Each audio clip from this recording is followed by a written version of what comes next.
السلام علیکم ورحمۃ اللہ وبرکاتہ۔ الحمد للہ کفا وسلام علی عبادہ الذین اصطفیٰ، اما بعد اعوذ باللہ من الشیطان الرجیم، بسم اللہ الرحمن الرحیم۔ رب اشرح لی صدری ویسر لی امری واحلل عقدۃ من لسانی یفقہوا قولی۔ صدق اللہ العظیم۔ اسٹیج پر تشریف فرما ایجوکیشن آفیسر صاحبہ، ضیاء الرحمان صاحب اور بقیہ معزز حضرات جو شہ نشین پر تشریف رکھتے ہیں، اس لیے کہ میں سب کے نام سے بخوبی واقف نہیں ہوں، اور یوں بھی نام لینے میں کیا رکھا ہے اس میں وقت بہت زیادہ گزر جاتا ہے۔ میرے سامنے موجود اساتذہ اکرام، طلباء و طالبات، رسم دنیا بھی ہے، موقع بھی ہے، دستور بھی ہے، لیکن کیا کیا جائے کہ جب بولنے کی نوبت آتی ہے تو 5، 10، 15 منٹ سے زیادہ بولنے کا موقع نہیں ملتا ہے۔ اور یہ آج کا موقع نہیں ہے، یہ ضیاء الرحمان صاحب جانتے ہیں کہ آخر میں بولنے والا یا پھر بہت زیادہ پروگرام ختم ہوتے ہوتے بلا لیا جائے، تو پھر اس کے بعد ہوتا یہ ہے کہ جی تو چاہتا ہے کہ اس سے جی بھر کے بات کریں، مگر کیا کیا بات کریں گے؟ بولنے کے لیے تو اتنا ہے، آپ یقین کیجئے کہ میں نے 40 سال اس مشن سے اپنے آپ کو وابستہ رکھا ہے۔ ہمارے تنویر صاحب جس زبان کا استعمال کر رہے تھے نا، تو میں تھوڑا سا تذبذب کا شکار تھا، اس لیے کہ میر نے کہا تھا کہ دیکھنا تقریر کی لذت کے جو اس نے کہا، میں نے یہ جانا کہ گویا یہ بھی میرے دل میں ہے، مگر وہ الفاظ جو میرے دل میں اتر جائیں وہ الفاظ تھوڑے ہائی لیول کے تھے۔ میرا طریقہ کار یہ ہے ضیاء الرحمان صاحب کہ میں اپنی بات ڈائریکٹ پہنچاتا ہوں اور کہتا ہوں آئی لو یو، اس تک پہنچ جانی چاہیے، بات پہنچنی چاہیے اس تک، ورنہ فائدہ کیا کہ میں نے کہا اور اس نے سن لیا اور مٹی کی مادھو کی طرح گردن ہلایا اور وہ بھی چل دیا اور میں بھی چل دیا، نہ ادھر کے رہے نہ ادھر کے رہے۔ بات تو جب ہے کہ زبان سے نکلے اور دل میں اتر جائے۔ میں جس پیشے کے تعلق سے گفتگو ہو رہی ہے، جس کو ہم تدریس کا پیشہ کہتے ہیں، میرے نزدیک خدا کی قسم وہ پیشہ نہیں ہے، وہ ایک مشن ہے۔ پیشہ تو پیسے کمانے کی چیز ہوتی ہے۔ میں نے ہر جلسے میں یہ بات کہی ہے کہ جس کو اس سے جڑنا ہے وہ خود سے چلا آتا ہے، کوئی بلاتا نہیں ہے اس کو۔ یہ الگ بات ہے کہ اس سے جڑنے کے بعد اللہ تبارک و تعالیٰ آپ کو آپ کی روزی اس سے منسلک کر دیتے ہیں، جوڑ دیتے ہیں۔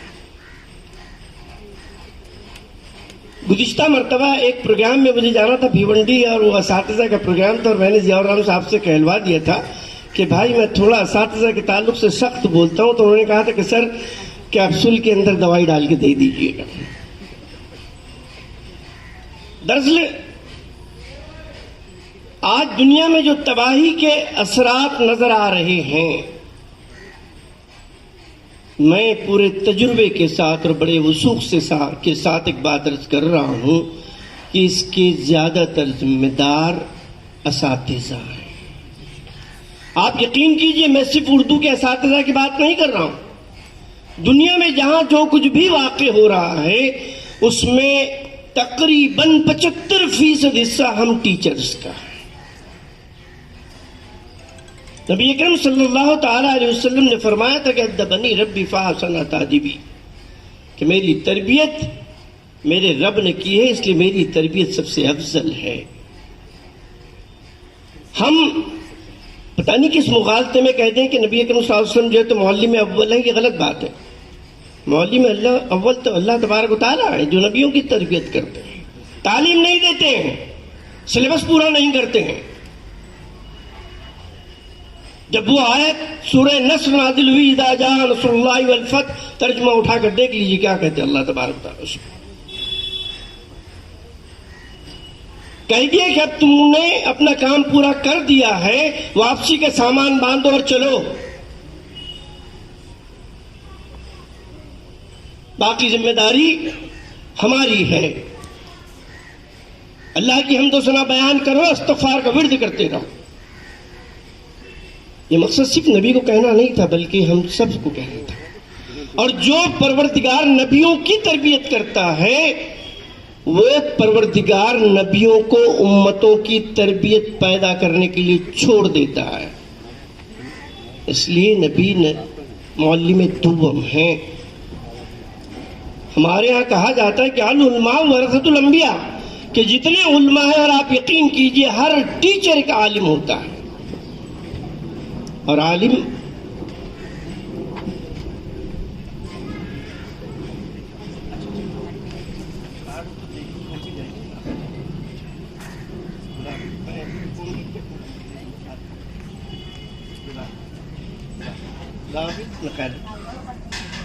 معافی چاہتا ہوں، ذرا تھوڑی جلدی ہے حضرت کو ہمارے، اور تو جلدی اس لیے بھی ہونی چاہیے کہ کیونکہ بہت سارے اور کام بھی ہوتے ہیں، اور بھی غم زمانے میں محبت کے سوا۔ بحث کر رہا تھا کہ جب تربیت کی بات آتی ہے تو میری نظر میں میرے اساتذہ آتے ہیں۔ ارسطو سے پوچھا گیا کہ دنیا میں سب سے افضل کون ہے، تو ارسطو نے کہا کہ میرا استاد۔ پھر پوچھا گیا دوسرا کون ہے، تو کہا پھر استاد۔ کہا اس کے بعد، تو کہا میرے والدین۔ وجہ پوچھی تو کہا کہ میرے والدین نے مجھے عرش سے زمین پر فرش پر لا کے رکھ دیا، اور میرے استاد نے مجھے فرش سے اٹھا کے پھر عرش پر پہنچا دیا۔ یہ استاد۔ اور یہ اس لیے ضیاء الرحمن صاحب کہ ندی نالے سمندر اور دریا پار کرتے ہیں، ندی نالے سمندر اور دریا پار کرتے ہیں، اگر صحرا مقابل ہو اسے گلزار کرتے ہیں،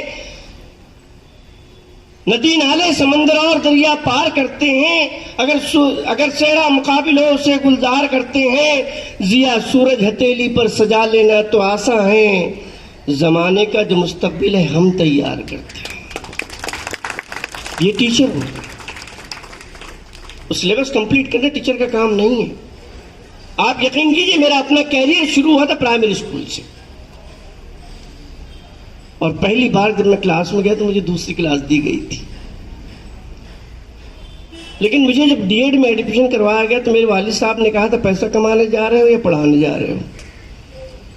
پیسہ کس کو عزیز نہیں ہے؟ میں بھی بہت چھوٹا تھا، یہ اس وقت کی بات ہے جب مونچھیں نہیں آئی تھی۔ میں نے کہہ دیا پیسہ کمائیں گے، انہوں نے کہا کام کرو، کچھ اور کام کرو، ٹیچر نے بننا ہے۔ ٹیچنگ پیسہ کمانے کا پروفیشن نہیں ہے، مدرسی جو ہے خون کو پسینہ اور پسینے کو بہانے کا نام ہے۔ اور آپ یقین کیجئے اس میں سے بیشتر اساتذہ کے چہروں کی رمق بتا رہی ہے ضیاء صاحب کہ یہ وہ لوگ ہیں جو اپنے خون کو پسینہ اور پسینے کو دریا کی شکل میں بہاتے ہیں۔ یہی وجہ ہے کہ یہاں پر اتنے سارے لوگ جمع ہیں ماشاءاللہ۔ آج بھی ایسے اساتذہ بے شمار ہیں جو اسکول میں آئے ہوئے بچوں سے پوچھتے بیٹا صبح کا ناشتہ کیا تھا؟ اب بتائیے، ماں باپ نے تو چھوڑ دیا، جاؤ۔ اور آج کا ماحول ایسا ہو گیا ہے کہ باپ کو کام پر جانا ہے، ماں کو بھی کام پر جانا ہے، تو بچے کس کے سپرد کریں؟ یہ ننگی حقیقت بتا رہا ہوں آپ کو، کس کے سپرد کریں؟ اے جا چل اسکول جا، چل نکل۔ بچہ بیچارہ اسکول چلا جاتا ہے، اس کو کم سے کم مڈ ڈے میل تو مل جائے گا، کچھ کھا تو لے گا۔ کسی طرح ٹیچر کی شفقت، ڈانٹ ڈپٹ کرتے ہیں ٹیچرز، اس میں کوئی دو رائے، کرنا بھی چاہیے۔ ہم آج بھی اپنی بیویوں کی ڈانٹ ڈپٹ کھاتے رہتے ہیں، کیوں جی حضرت؟ صحیح ہے، ہم سب کھاتے ہیں۔ تو بچوں کو ڈانٹتے ہیں مگر اس شفقت کے ساتھ کہ ان کے کھانے پینے کا، ان کے پہننے اوڑھنے کا، ہر طرح کا خیال رکھتے ہیں۔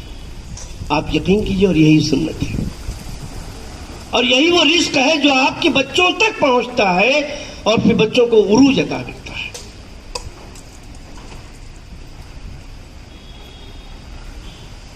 مسئلہ یہ ہے کہ کیا صرف یہ معاملہ اردو کا رہ گیا ہے کہ اردو کم ہو رہی ہے؟ کون کہتا کم ہو رہی ہے؟ ابھی گزشتہ دن انجمن میں ایک پروگرام تھا، وہاں میری تقریر تھی، میں نے یہی بات کی تھی کہ میں اپنی زبان سے مایوس نہیں ہوں. میں اپنی زبان کے پڑھنے والوں اور زبان کو پڑھانے والوں سے مایوس قطعی طور پر نہیں ہوں. مایوس تو وہ ہوتا ہے جس کے پاس کچھ نہیں ہوتا ہے. میں ایک مثال دیتا ہوں آپ کو. آج سے تقریباً 25-30 سال پہلے کی بات ہے، روس کے صدر ہندوستان آئے تھے. انہوں نے اتفاق سے، ہم چونکہ سب گورنمنٹ آفیسرز وہاں موجود تھے، تو ایک بڑے جلسے میں انہوں نے روسی زبان میں تقریر کر لی. تھوڑی دیر کے بعد ایک پریس کانفرنس ہوئی. ایک صحافی نے کہا کہ سر، آپ وہاں پر تو رشین میں بول رہے تھے اور یہاں تو انگریزی بہت اچھی بول رہے ہیں آپ. وہ ان کے الفاظ کوٹیشن کے لائق ہے. آپ اور میں کوٹ کرتا ہوں، میرے کئی مضامین میں یہ کوٹیشن موجود ہے. جی صاحب، انہوں نے کہا تھا کہ I am not only the representative of my country, I am also the representative of my language.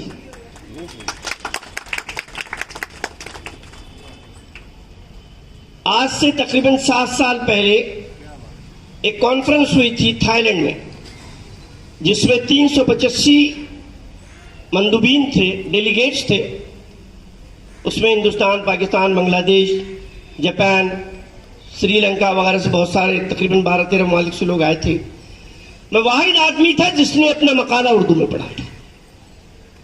اور یہ میری تعریف نہیں ہے، بلکہ I am not the representative of my country, I am also the representative of my language.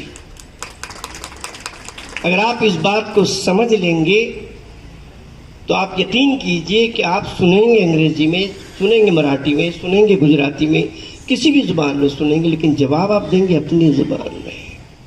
اور میں اپنی زبان کا حق ادا کرنے کے ہنر سے واقف ہوں، اس لیے کہ میرے اساتذہ نے، میرے والدین نے میری تربیت اسی طرح کی ہے. ضیاء صاحب جانتے ہیں، ہمارے جیسے جاہل لوگ چاہیں تو انگریزی بہت فراٹے کے ساتھ بول لیں، مراٹھی فراٹے کے ساتھ بول لیں، مگر پھر ہماری زبان کا کیا ہوگا بھائی؟ ہم تو آج بھی ٹیبل نہیں بول پاتے، ہم تو آج بھی میز ہی کہتے ہیں. ہم چیئر نہیں بول پاتے، ہماری زبان سے نکلتا ہی نہیں وہ لفظ، ہم تو کرسی کہتے ہیں. قلم نکلتا ہے، پین نہیں نکلتا. اگر آپ دن میں طے کر لیں، ایک دن میں صرف 10 الفاظ، وہ جو آج رائج ہو گئے ہیں اردو کے بجائے انگریزی میں، اور آپ ایک دن میں 10 وہ الفاظ ان کی آپ گھر واپسی کرتے ہیں اگر، تو آپ یقین کیجئے کہ اردو کو کوئی مائیکل لال مٹا نہیں سکتا. اور اگر آپ یہ نہیں کریں گے تو اردو کو مٹانے میں آپ کا بڑا کنٹریبیوشن ہوگا. ایک بات. دوسری بات، بچوں کی کمی ہر زبان میں ہو رہی ہے. مراٹھی میں اسکولیں بند ہو رہی ہیں، ہندی میں بند ہو رہی ہیں. انگریزی کا ایک بھوت ہے. اب بھوت کیا، وہ ضرورت ہم نے بنا بھی لیا، اور پورے گلوب میں، پوری کائنات میں انگریزی کا ایک چرچا ہو گیا ہے. اس کو ضرورت بنا دی گئی. ایک مرتبہ کا واقعہ ہے کہ رسول اکرم صلی اللہ تعالی علیہ وسلم جب دین دنیا، آدھی دنیا تک پھیل گیا، تو کچھ وفود آتے تھے، ڈیلیگیشنز آتے رہتے تھے. ایک اتفاق سے ایک ڈیلیگیشن آیا تھا جو تقریباً سیریا سے آیا تھا. اس کے مندوبین میں ایک ترجمان تھا جس کو انگریزی میں انٹرپریٹر کہتے ہیں، وہ موجود تھا، اور اس نے ان کی باتوں کو عربی میں ترجمہ کر کے رسول اللہ صلی اللہ علیہ وسلم کے سامنے پیش کر دیا. آپ کو تھوڑا سا شبہ ہوا کہیں کچھ تو بھی یہ ترجمان غلطی کر رہا ہے یا کچھ غلط بتا رہا ہے. ان کے جانے کے بعد زید بن حارث رضی اللہ تعالیٰ عنہ سے رسول اکرم صلی اللہ تعالیٰ علیہ وسلم نے کہا کہ زید، تم ایک کام کرو، کچھ زبانیں سیکھ لو. ان میں یہ جو عبرانی ہیں، سریانی وغیرہ زبانیں جو ہیں آس پاس کی، ان زبانوں کے تعلق سے آپ نے فرمایا. زید بن حارث ایک روایت کے مطابق 15 دن میں لوٹ آئے سیکھ کر کے، اور دوسری روایت کے مطابق 6 مہینے لگ گئے.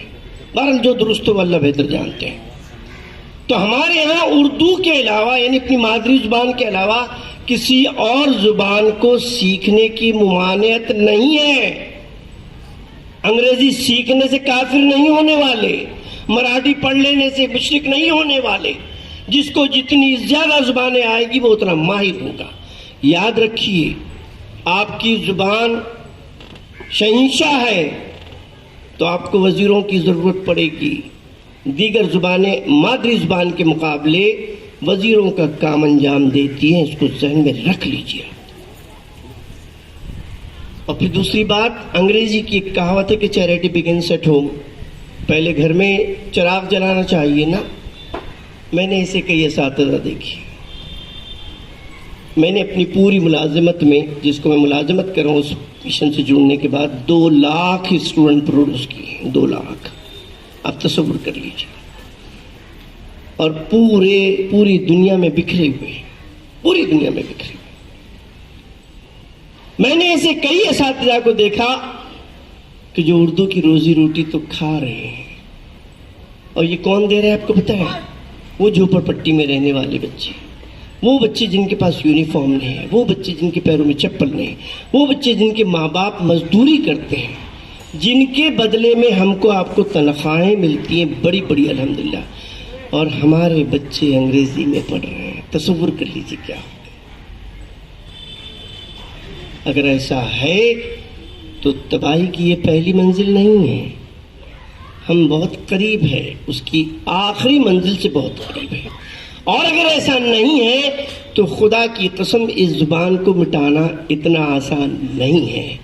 اس لیے کہ میرے وہ اساتذہ، کہ میں معلم ہوں کہ تدریس ہے میرا شیوا، نامہذب کو میں تہذیب کی ضو دیتا ہوں، اور میری ہستی ہے ضیاء خلق و مروت کا چراغ، میں زمانے کو نئے عزم کی لو دیتا ہوں. یہ وہ اساتذہ. تو یہ مرنے کب دیں گے؟ اس زبان کو مٹنے کب دیں گے؟ مجھے یقین ہے یہ آخری قطرے تک اپنے جسم کا آخری قطرہ بھی لگائیں گے اور اس کی بقا کے لیے کوشش کرتے رہیں گے. اس کے پہلے جتنے پروگرامز ہوئے اس سے میں واقف نہیں ہوں، لیکن مجھے یقین ہے کہ آپ کی تعداد بتا رہی ہے، آپ کے چہروں کی رمق بتا رہی ہے کہ پروگرامز بہت اچھے ہوئے ماشاءاللہ. مقابلے تو نہیں ہوں گے تو ہم آگے کیسے پڑھیں گے؟ اور جیتنے والوں کا کمال اس میں بالکل بھی نہیں ہے. میرا فلسفہ تھوڑا سا مختلف ہے. اس میں جیتنے والوں کا کمال نہیں ہے، کمال ان کا ہے جو پیچھے رہ گئے. اگر وہ پیچھے نہیں رہتے تو یہ آگے بڑھتے کیسے؟ تو پیچھے رہنے والوں نے یہ کبھی نہیں سوچنا کہ ہم پیچھے کیوں ہیں. آپ کو ایک موقع دیا اللہ نے ان کو آگے بڑھانے کا، آپ نے بڑھا دیا، لیکن یہ موقع لوگوں کو بار بار فراہم نہیں کرنا چاہیے جو پیچھے رہ گئے ہیں. انہوں نے اب یہ کوشش کرنی چاہیے کہ ہم سے آگے جو ہے ان سے بھی آگے نکل جانا چاہیے. اس میں ہار جیت کا مسئلہ نہیں ہے، ہار جیت کا بالکل مسئلہ نہیں، مقابلہ ہے اور دنیا مقابلے کا نام ہے. میں جو بہت آگے نکل گئے ہیں مقابلوں میں ان کو سب سے آخری مبارکباد دوں گا، لیکن جو سب سے پیچھے رہ گئے ہیں وہ زیادہ مستحق ہیں اس بات کے کہ ان کو مبارکباد دی جائے اور ان سے یہ کہا جائے اور ان سے یہ گزارش کی جائے کہ جو بہت آگے نکل گئے ہیں ان سے آگے نکلنے کی تدبیر کیجئے، انشاءاللہ بہت آگے نکل جائیں گے. ان کو بھی مبارکباد جو درمیان میں رہ گئے ہیں، ان کو بھی مبارکباد جو بہت آگے نکل گئے ہیں. اور ان سے درخواست ہے کہ پیچھے آنے والے آپ کے پیچھے کھڑے ہوئے ہیں، رفتار کو تیز کر دیجئے، انشاءاللہ چھو نہیں پائیں گے آپ کو. میری باتیں پہنچ گئی ہوں گی انشاءاللہ. میں صبح سے گھر سے نکل کے ابھی تک کے پروگرامز میں ہی ہوں. اس کے بعد بھی ایک پروگرام ہے اسلام جم خانہ میں، وہاں بھی پہنچنا ہے. میں نے بہت پہلے کہہ دیا تھا کہ مجھے اجازت دیجیے گا تو انہوں نے کہا جلدی چھوڑ دوں گا، لیکن میری بات طویل ہو گئی ہے. میں تنویر صاحب کا، ان کی پوری ٹیم کا بہت شکریہ ادا کرتا ہوں کہ انہوں نے مجھے یہاں آ کر آپ جیسے اطمینان بخش چہروں کے سامنے کھڑے ہو کر 2 لفظ بولنے کا موقع دیا ہے اور مجھے موقع نصیب ہوا ہے. اس کے لیے میں تمام کا شکریہ ادا کرتا ہوں. رہا عروج کا سوال تو مجھے اقبال کا ایک شعر یاد آ رہا ہے اور بڑی مناسبت سے وہ شعر اگر تنویر صاحب اجازت دیں تو سنا دوں کہ عروج آدم خاکی سے انجم سہم جاتے ہیں. عروج آدم خاکی سے انجم سہم جاتے ہیں کہ یہ ٹوٹا ہوا تارا میں کامل نہ بن جائے. بہت شکریہ، بہت شکریہ، بہت شکریہ. السلام علیکم.